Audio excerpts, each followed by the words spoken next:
continuation of the book club Halloween specials.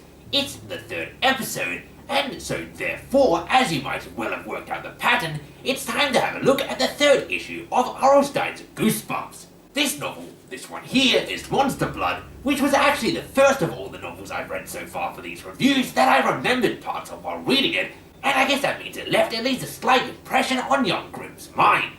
The novel, however, on Old Grimm has unfortunately failed to impress much of really anything at all. As soon as you realize what the main antagonist of the novel is going to be, you pretty much immediately guess that the book is going to be just a child's version of the Blob, and it certainly is. You learn that the two protagonists, who predictably are 11 and 12 years old and a young boy and a young girl, have discovered a seemingly sentient pile of gloop which is called Monster Blood, which appears to be constantly growing and hungrily devouring things. So, pretty much, it's the Blob.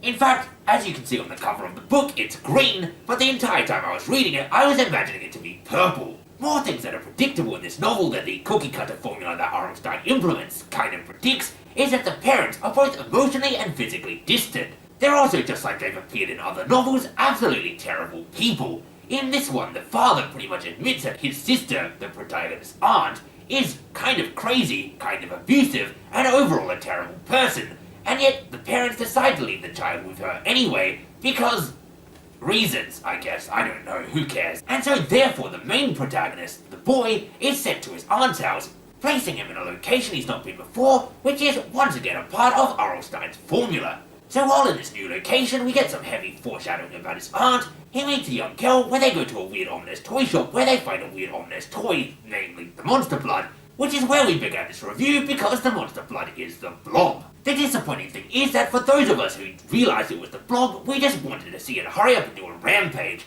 However, unfortunately, this takes 22 chapters to get to, where instead we just constantly get checked back on the Blob, where we're told it's gotten bigger, and maybe it's sentient. Maybe it's got a mind of its own, and look, oh look, it's getting bigger. It turns out to be a really long wait for, unfortunately, a very small rampage. And then finally the twist at the end of the novel, and if you've not seen the first two reviews, I stress that these ones are not spoiler free, so, spoiler alert, it's somehow a weird mix of being predictable, while also making absolutely no sense. You see, it turns out that the kid's aunt is actually a witch, which was foreshadowed earlier, and she's the one responsible for creating the Monster Blood. Although, it turns out further that the witch's cat is actually the one pulling the strings and is also a witch, and the witch's cat had forced the witch aunt to create the Monster Blood for reasons I don't really remember. And so they kill the cat, which breaks the spell, releasing everyone that was absorbed by the Monster Blood. Although, this really doesn't make a great deal of sense, because if the cat, even if it is the one pulling the strings, forced the witch, the aunt, to cast the spell that made the Monster Blood, then why would killing the cat break the spell if it was actually the aunt that cast the spell herself? Shouldn't they have to kill the aunt? I think that would have been a more powerful ending. I advocate they go back, rewrite the story, and just brutally murder the aunt. And if you think that's a little bit too dark, I do remind you, it's Halloween. And speaking of Halloween, if you enjoyed this review, stick around, because we've got 2 more to come, and we're doing Halloween on all of this channel for all of October, so for other spooky stuff, check out our other videos or our Halloween playlist.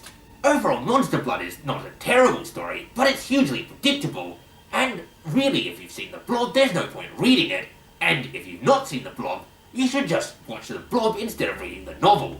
Even if you're a kid, it's not hugely inappropriate as far as I remember, so watch The Blob and don't bother reading Monster Blood. Oh, and also, speaking of formula, reading Monster Blood is the first time I noticed Arlstein does this other thing, which, once you notice it, is really quite annoying. You see, for exposition, and he did do this in Don't Go Into the Basement as well, I don't remember if he did it in the first novel, but he definitely does it in every one that follows, and this one, is that to build exposition and tell us how old the characters are, he has one other character tell that character, "You're X years old, don't act like you're Y years old." So for instance, in every single novel, the way we're told the age of a character is another character saying, "You're 12 years old, don't act like you're 4 years old." And once you realize he keeps doing it, it becomes a thing that you really can't help but notice. And so with all of that now said and done, thanks for watching, and until next time I have been and still am Grim Grindle.